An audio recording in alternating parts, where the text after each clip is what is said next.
Hey guys, welcome to another episode of the Living.Fit show. This is your host, Jesse Grund, and we are joined by Pete Holman. Pete is a physical therapist. He is a fitness inventor, innovator. He is an educator. He is a strength coach. He has done pretty much everything that I myself want to do, but he's done it all already. So now I can't do any of it. No, I'm just kidding. Pete, thanks for coming on the show. How are you today? Fantastic. So happy to be here. It's great to be just not on a podcast, but with old friends. And it's been too long, Jesse. Oh man, it's been really long. It's been sadly long. Obviously, I don't know if 2021 actually counts. If we count that year. but ultimately, like, it's been a long time.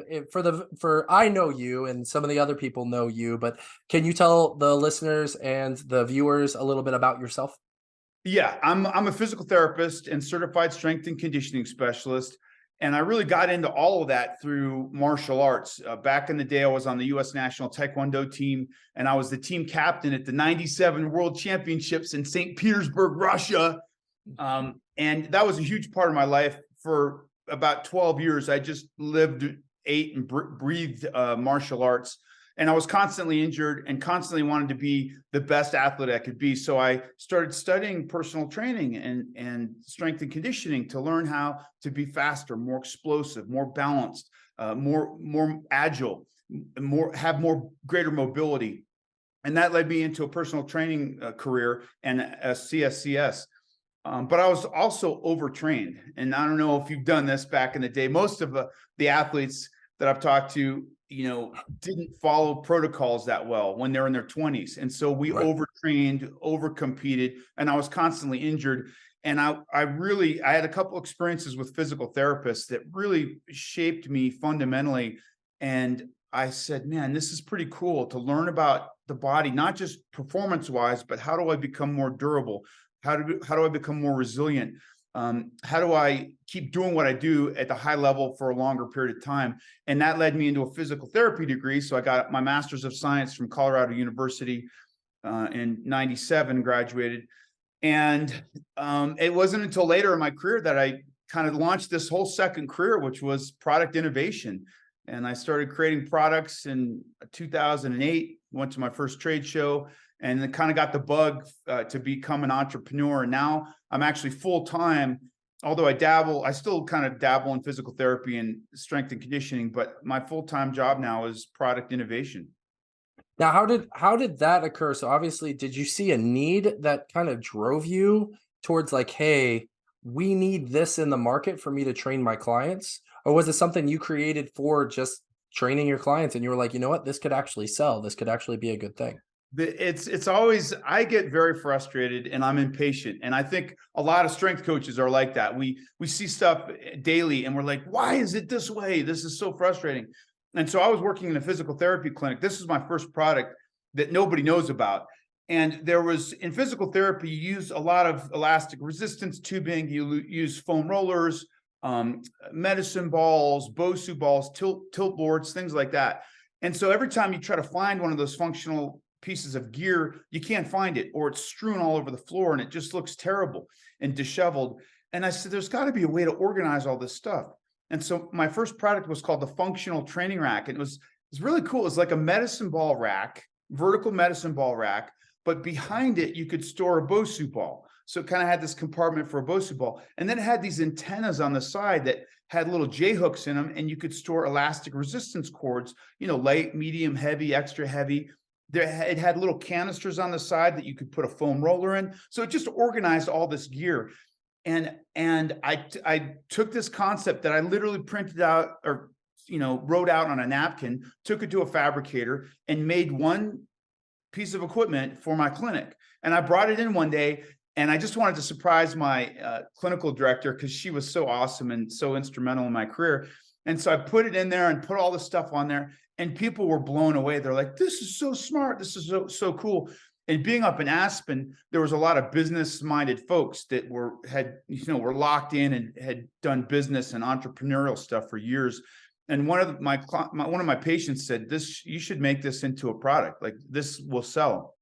And so I'm a physical therapist. I didn't go to Columbia and get a business degree. I certainly don't have an MBA from Stanford. So I was like, I don't know what to do. And I kind of limped around and stumbled around and fumbled around, and I did make 50 units and I was selling them. And then in 2009, if for those of you that remember, it was a terrible year. The real estate market crashed. Gas and oil prices shot through the roof. My cost of goods on this product doubled, it literally in 3 months. And I was pretty much cooked. And so I gave all the rest of my product to Perform Better, which is like a distributor in this space, and kind of limped away with my tail between my legs. However, I learned so much, Jesse, in that, I don't know, I did this for maybe 12, 14 months. I learned so much in that time period. I said, you know what? I know where I made mistakes and I know what I need to do next time to be better. And I kind of had the bug. And so, but it always came from a genuine, organic, authentic, I want to fix, there's a problem in the industry and I want to fix it. And I think I have a solution. So that kind of led me to what your first really take off product, which was the Rip Trainer. So obviously you created the Rip Trainer, which we know was I guess TRX scooped up. And how did that kind of come into play? Was there a specific client base you were working with that really inspired it? Or did it just kind of come to you in your sleep, in a dream, in a vision that you were like, I need a stick with a reactive band on it? Man, that's a softball pitch, because that's in both of those. So I was training this guy named Mike Schultz, and he was an X Games athlete. And I lived up in Aspen, so I often would train like these high level X Game or World Cup ski racers. And this guy came in, he was a snowmobile racer. So if you've ever seen snowmobile competitions in the X Games, it is nuts. They have what are those 400-pound sleds, and they're hitting 90-foot gap jumps on a 400-pound sled at 60 miles an hour. I mean, it's insane. And so he came to me and he said, Coach, I got, 5 weeks to get ready for the X Games. I want to be on that podium, and I'm having a little bit of back pain. I feel like my core is weak. And so, I was doing all the normal stuff, Copenhagen side planks and pull-off presses and all this stuff.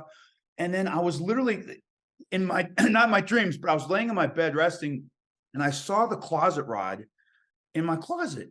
And I said, man, that looks like a snowmobile handle. And I don't know why that came to me, but it did. It kind of looked like a handle. And I threw all my clothes off of there, literally grabbed this dowel out of my closet, went downstairs to my garage and screwed an eye bolt into one side of it, attached a resistance cord, because I'm big on elastic resistance training. And we can get into that later. But if you're a strength and conditioning coach and all you do is free weights, that's fantastic. But elastic resistance has some very unique properties, especially the eccentric loading and the control of that eccentric component.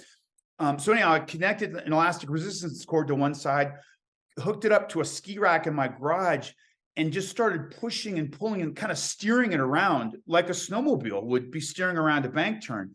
And instantly, I felt my core engaged. I felt some mobility in my hips. I felt my balance was constantly challenged.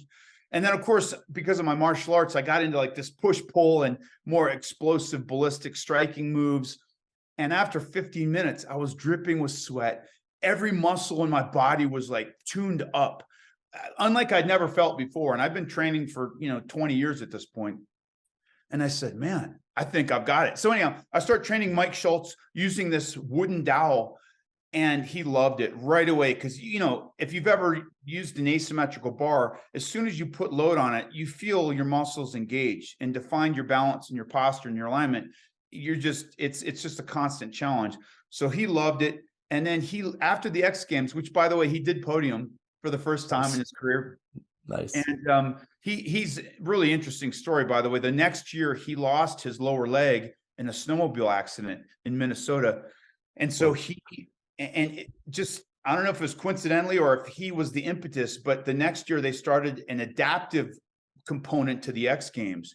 And he's like now, I don't know, 5 or 6 times gold medalist in adaptive. He was on the U.S. Olympic snowboard team. He got into snowboarding and won an adaptive gold medal there. Amazing guy, Mike Schultz.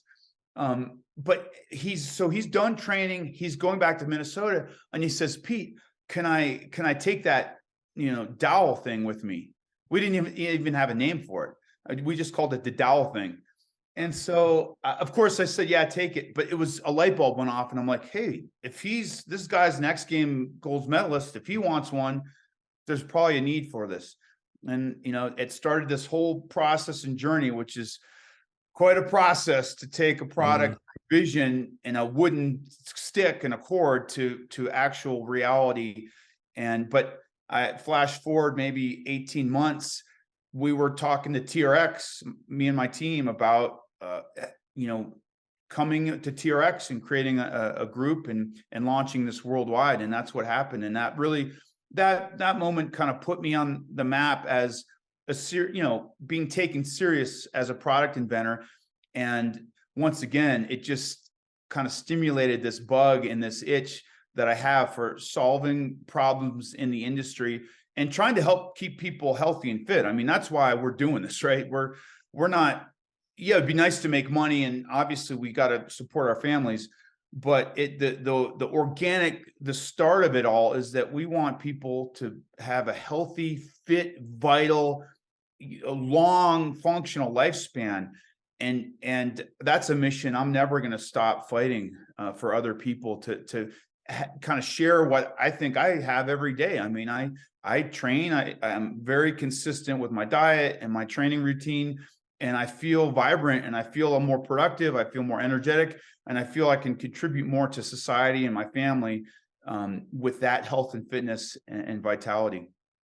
Fun anecdote. So, if those of you who the Rip Trainer was what he worked with TRX to invent, which is what he said, but just on another level. So, I tried to carry my Rip Trainer on an airplane.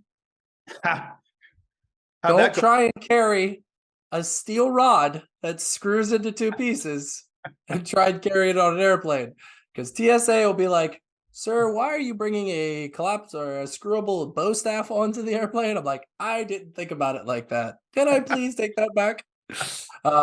Luckily, Wait they a were minute. very cool. They were very So cool about it, luckily. I did the same thing, and my big mistake was, so I said, no, it's a piece of exercise equipment, because it was broken in half, right? And the Mhm. guy was looking at me kind of still crossed, and I said, no, let me show you. So I screw it together, and I said, hey, hold this cord. And then I like went in this samurai strike motion, because that's like my favorite go-to move, Right, yeah, right. Yeah. aggressive. And the second I did that, I was like, oh, here you go, you can have that, because it looked like a pugilistic striking, Right, right. and and then you put it, what sucks at TSA, they don't just take, I said, take it home. It's a great piece of, kit to work out on. And he said, no, it's got to go in this like disposable hazardous waste box, and they throw it away. I'm like, oh, you're killing me. But Luckily, the person who had dropped me off wasn't far away, so I literally was like, "Hey, can you turn around? I need you to take this for me," because nice. there's no. They're like, it was a learning experience, that's for sure. We have a mutual friend named Asa. Asa had that same learning experience, and we like to tell that story. We both tried to get on the plane with a collapsible bow staff, according to TSA. Probably not. They thought we were going to go Donatello, I guess. Who knows? Yeah, you've done a lot of other innovations and inventions. Two of the ones that I want to highlight before we get into where you are now with Golf Forever is obviously the Nautilus Glue Drive and the Escape Fitness, the sled/farmer's carry combination that you put together. Can you just briefly talk about what influenced each of those and what the process was like? Because especially the glue drive, that's a different, you've gone from a rack and a Rip Trainer, which is a pole and a band, to now major mechanical working parts in a lever system that you can load excessive. Like there's a jump, there's a gap there. So how did Yeah. that happen? Yeah, and again, this is always, born out of necessity. So I was training a client. If you guys don't know what a hip thrust, most people know what a glute bridge is. You lay on your back, your knees are bent, and you lift your butt up off the ground. And that's a very common kind of a gold standard exercise, not just in strength and conditioning to activate the glutes and the posterior chain, but in physical therapy, rehab. It's one of the first exercises you get for knee rehab, because there's not a lot of flexion extension loading on the knee. So a single leg glute bridge is a great exercise. Circa 2006, a guy by the name of Brett Contreras came along, and he started promoting what he was calling a hip thrust, where it's a glute bridge, but you put your back elevated up on a horizontal bench, like a utility bench. and you just get more range of motion. It's actually pretty cool. It makes a lot of sense. It's a little bit harder. You have less stability, but you get that deeper range of motion and you have more time under tension, and it makes a lot of sense. Well, he was a kind of a power lifter guy also, and a researcher. And so he started saying, well, if you can do it single leg, you can do it double leg. And if you can do it double leg, at some point you need to load it up. You need to have some kind of progressive overload programming to, get those hypertrophic changes in the muscle and get strong in the posterior chain. So he started using a barbell across the waist, and that really kind of bred this, plate loaded hip thrust phenomena that we've had. And, it got adopted primarily by like the IFBB bikini models and the, power or bodybuilding community and kind of the body beautiful community. But it's a tremendous strength training move, right? Sure. Every strength coach I know does a single leg glute bridge. Well, why not give it a greater range of motion and progressively overload that? So anyhow, I love hip thrust. So I'm doing a hip thrust in this gym with the client, and his back's on a pad that some utility benches are firmer than others. So he's on this kind of rigid utility bench, and he was an older guy. And he said, man, I like this move, Pete, but it's really digging into my shoulder blades.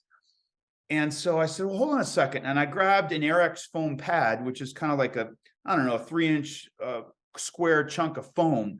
And I just put it underneath his back, underneath his shoulder blades. So as he did the hip thrusting motion, he had some padding to pad his scapula.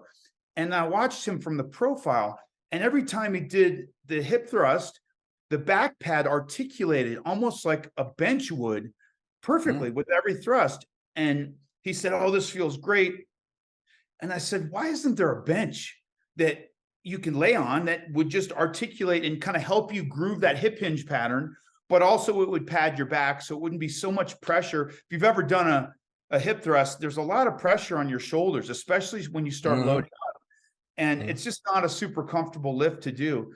And anyhow, so once again, I went to the lab.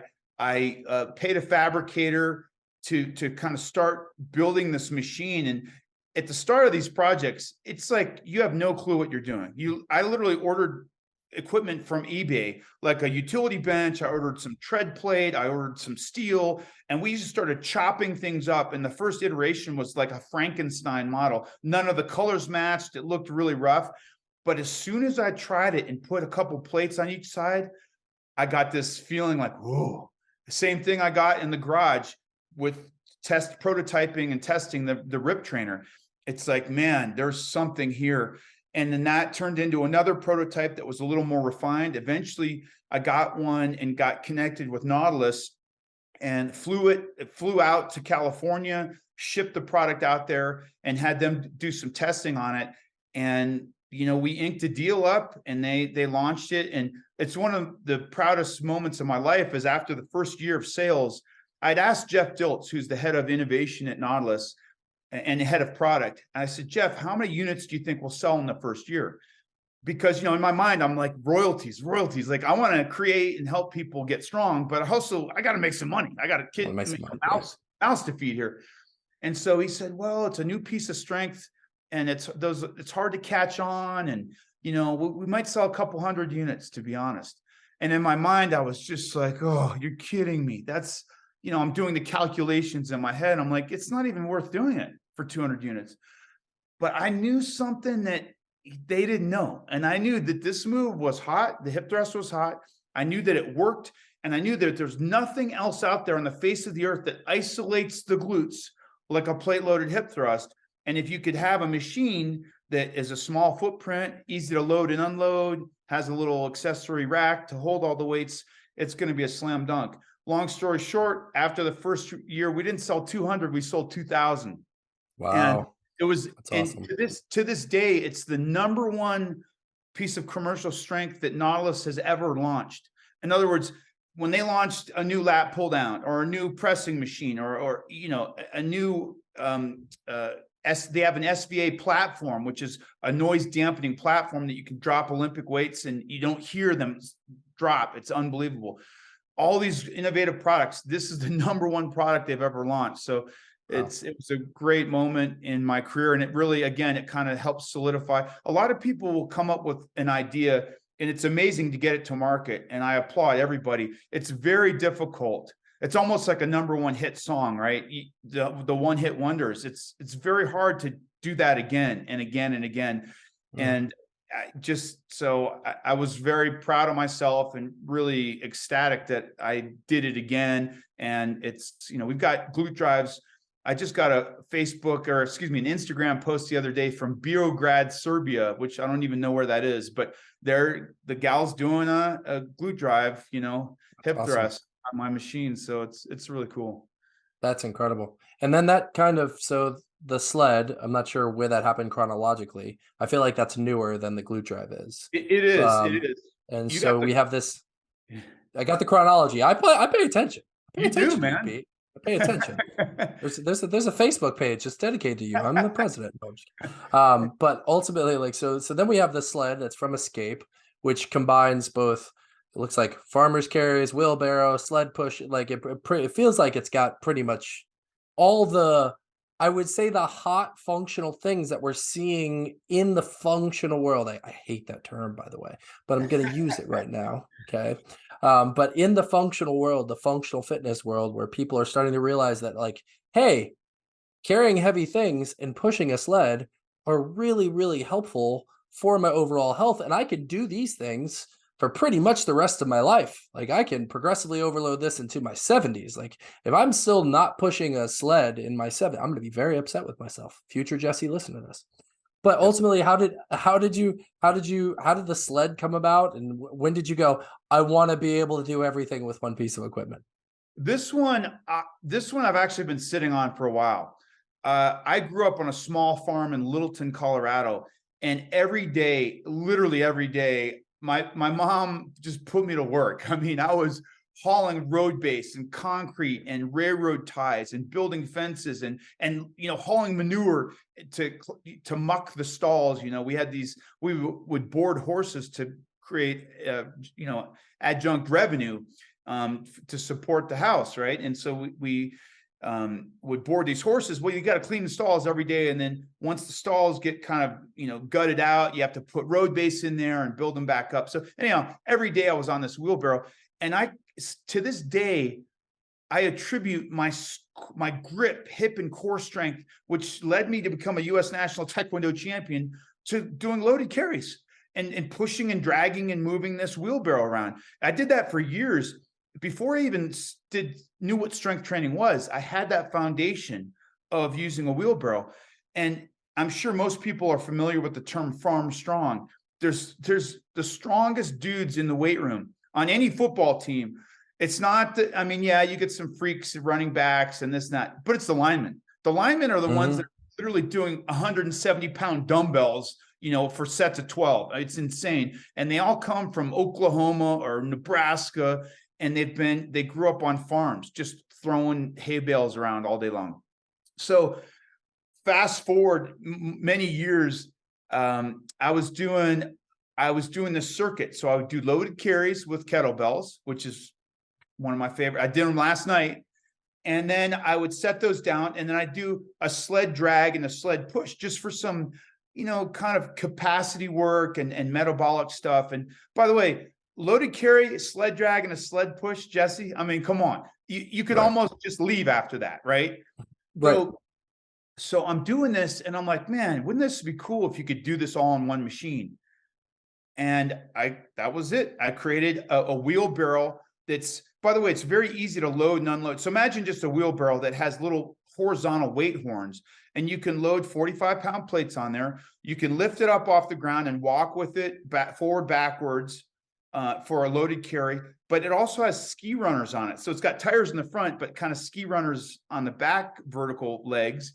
And so as soon as you set the ski runners down and it's got vertical handle grips, you can push it or pull it like a sled. So it's really cool. It makes the transitions. It's not just easier to load and unload. It's kind of sexy, progression on a traditional loaded carry. I mean, as much as we love kettlebells, a lot of your general population in the fitness community, they're like, oh, they associate that with CrossFit and chalk and bunting. and mouth guards and stuff, which, is awesome, but it's not 85% of the population. Most people are Sure. like, hey, I don't, it's too aggressive. So this is a very sexy wheelbarrow, sleek design, and I attribute that to Escape Fitness. They did a great job with kind of iterating my original prototype. But now we've got a 3-in-1 machine, loaded carry, sled push, and sled drag. And so that's the Escape Barrow. And again, it just checks all the boxes. And it's something that I think my vision also was that it might appeal to some of the more general population, because they can, get their head around what a wheelbarrow does and how it functions. The second you see somebody doing it, they're like, oh, that makes sense. Yeah, I would say, I think Gray Cook talked about, and it's in his FCS test, where it's a 75% body weight farmer's carry to assess posture, grip strength, shoulder health, and it's for time, which is something that I've adapted, that I do as a screen for all of my clients. Obviously, if they can't carry 75%, I scale it down. We make a note. But, I'm not just like, hey, 70-year-old woman, we're going to grab 75% your body weight and go get you to carry it around the room. But I do think it's fulfilling something that I really love the concept of it. I think it's great because, like we just talked about, sleds are super high reward, very low risk. Like, either you can push it or you can't, right? Like, at the end of the day, that's the wonderful thing about a sled. Either you can move it or you can't move it.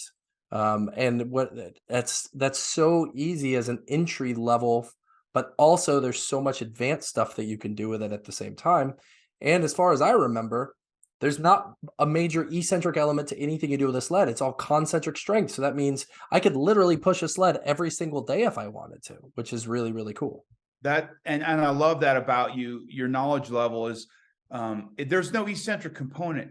And as most people know in the strength community, eccentric loading it's not a bad thing, right? Eccentrics you got to be able to control that lengthening component of the muscle contraction. However, it tears you up. And if you're in season, or let's say you're an MMA athlete, you're constantly torn up already. All you do is spar and roll around and tear things up. So to minimize the eccentric component is a great way to continue to maintain your strength and your capacity without feeling stiff and sore and tired all the time. And so the sled push and the sled drag are a great way to do that. And then just a loaded carry. There's no better exercise on the face of the earth. And I know you hate the term functional, but functional just means it transfers. Not only does it transfer over to daily life and sports, but also means it's functional in your programming. It's easy to integrate. It's quick and easy to teach. In other words, to teach a loaded carry, what do you tell? Hey, stand tall like a military posture. Let me put these weights in your hands. Now walk. I mean, there's not a lot of coaching that has to be done. And so it is functional in that aspect, that it's easy to teach. It transfers over to everything. And it's imperative for your grip, hip, and core strength. Yeah, so let me clarify to the listener and to Mr. Pete why I hate the term functional, because I think we use it as an adjective for too many exercises that are not functional for people, because functional is person dependent.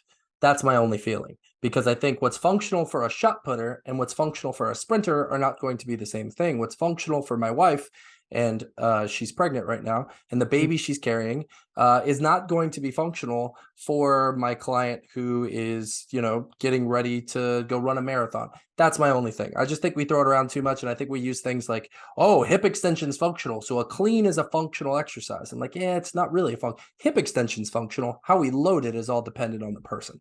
I'm going to be on my soapbox. I'm off my soapbox now. Well, no, it's important for every strength coach or personal trainer out there, or even just the general population, to understand, everybody's got different goals. And this is why I can't stand one of the aspects of social media I can't stand right now is bashing exercises. And you see it every day. People get on their soapbox and they bash this exercise, or they promote their program as the number one gold standard, and they bash all the other programs.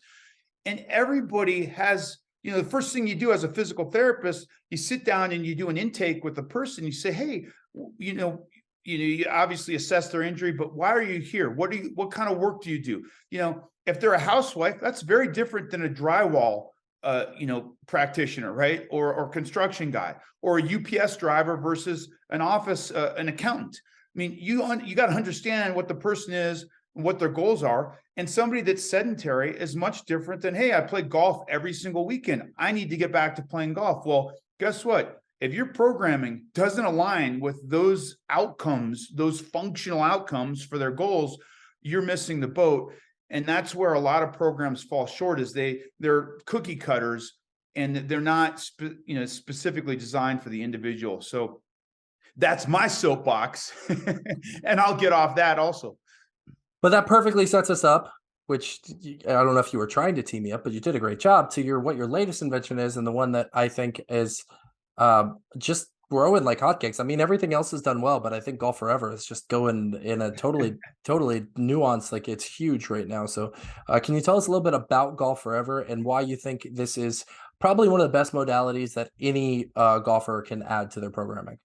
Yeah, Golf Forever is a really exciting project that I got involved with a couple years ago. A chiropractor in Aspen by the name of Jeremy James came up with an app called Golf Forever. And it actually started out as Back Forever. He had a high-end clientele in Aspen that was 80% of them were golfers. And they would constantly come in and say, hey, my back hurts. I want to be able to play golf. What's going on? And as he did his assessment, he would do manual muscle testing, and he said, man, your glutes are very weak, your abductors are weak, your core, you don't have core strength.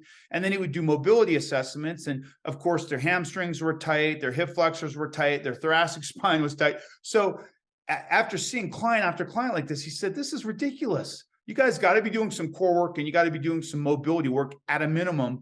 And I'm going to create an app that has workout programs, almost like Peloton, but for golf.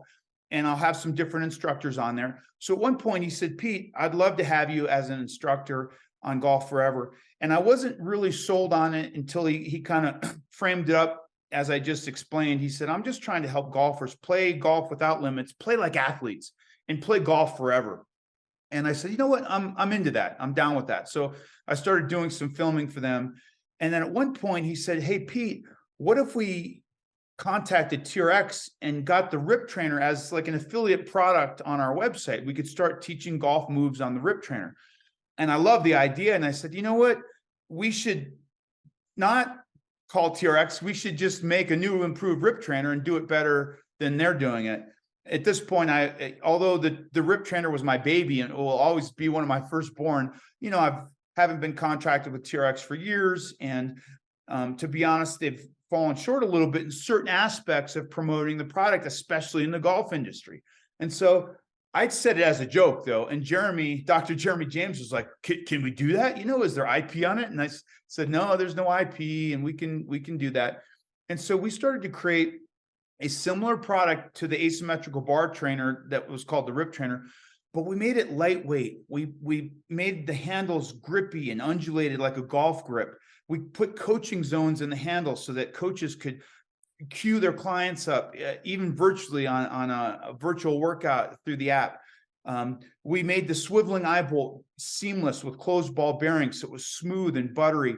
And we added a weighted ball head so that you can interchange the sport cord. You can also put a weighted ball head on, almost like a mace, but not heavy like a mace. But you can, for dynamic warm-ups and overspeed training, it's almost like a bat, a donut you'd put on a baseball bat to warm up in the box. And it kind of overloads the movement pattern, and you kind of have that neural input and activation of the muscles. And then you take the donut off, and now you swing the club and you're moving faster, more dynamic, more explosive. So now we've got an interchange mechanism on it. The most important thing is you could use it for lacrosse, baseball, basketball, hockey. I mean, it's a perfect tool. However, we chose to market it to golfers. Golfers love new widgets. They understand rotational mechanics. They understand the importance of hip strength and core activation and mobility in the upper back. And they have high disposable income, which when you're trying to sell a product, that's an important component. Game. Yes. It's an expensive game, and for $200, it's the cheapest club in your bag. I mean, right. It's brainer. And most importantly, we have this app it is literally the Peloton of golf. We have some of the top golf coaches, strength and conditioning coaches around the world coaching up our programs and workouts. And there's an assessment tool on the app, and then it spits you into kind of a beginner, intermediate, or advanced track, and you progressively overload your program through time on the app, and you get coaches like myself, coaching and cueing you through rotational power workouts, fundamental warm-ups before you play around the golf. And again, our goal is to have you supercharge your golf game so you can play golf without limits, but more importantly, have durability and longevity and the staying power to play golf forever, which is what everybody wants to do. Yeah, I mean, I know that the prevalence of rotational based injuries that we see in the recreational golfing community is huge. I mean, it includes the two most injured joints in the body, which I would say the shoulder and the hip, and then everything that kind of occurs from those areas.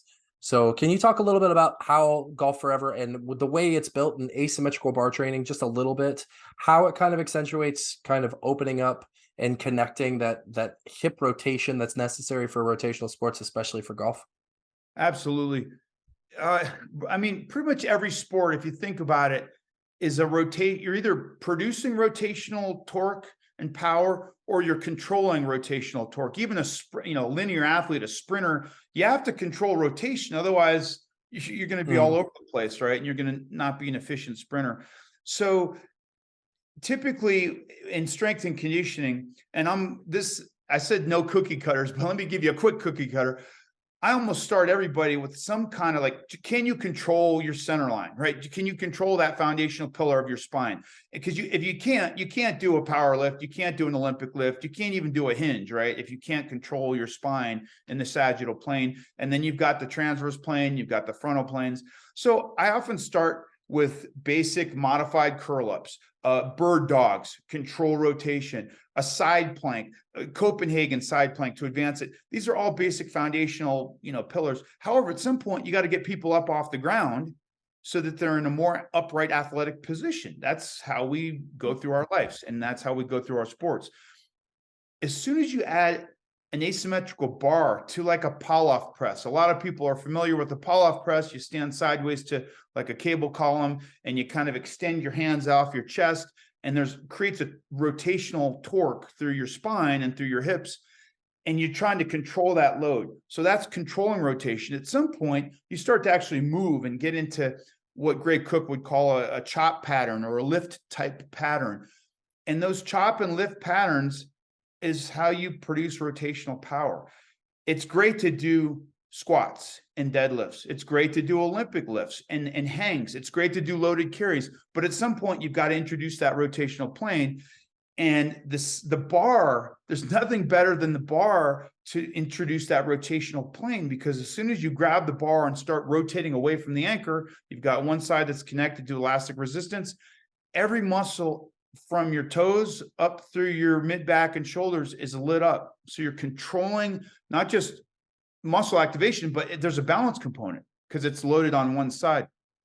So now you've got core activation, and then you start to travel through that rotational plane of motion. Now we're getting internal and external rotation of the hips.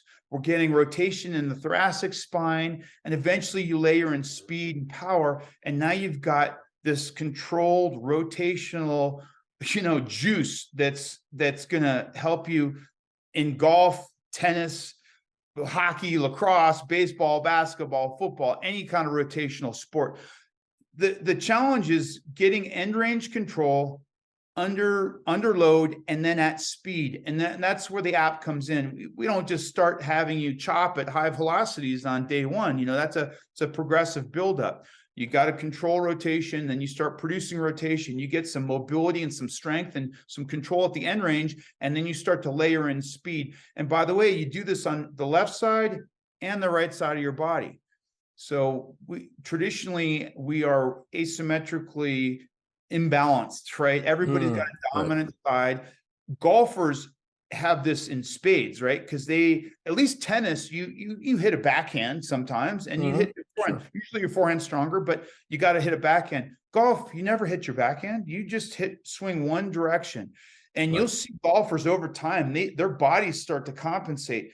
And you've got to reverse that motion and swing and move and strengthen from your non-dominant side. And that's what also gives you balance, but durability in the game. So really, it's the basic stuff of strength, core activation, and dynamic mobility, layering in speed, but you do it in a functional position. You do it with a bar that creates some unique challenges and some cool coaching abilities by where you place your hands. If your hands are closer to the end of the bar where the cord is, it becomes easier to control and manipulate. That's a shorter lever arm. You have more mechanical advantage. If you slide your hands further away from the cord and the end of the bar towards the distal end that's not connected, and you start to move, you have less mechanical advantage. Now you've got this long lever arm, and it's very hard to control in three-dimensional space. So now you're layering in this kind of central nervous system component of, hey, I can control this,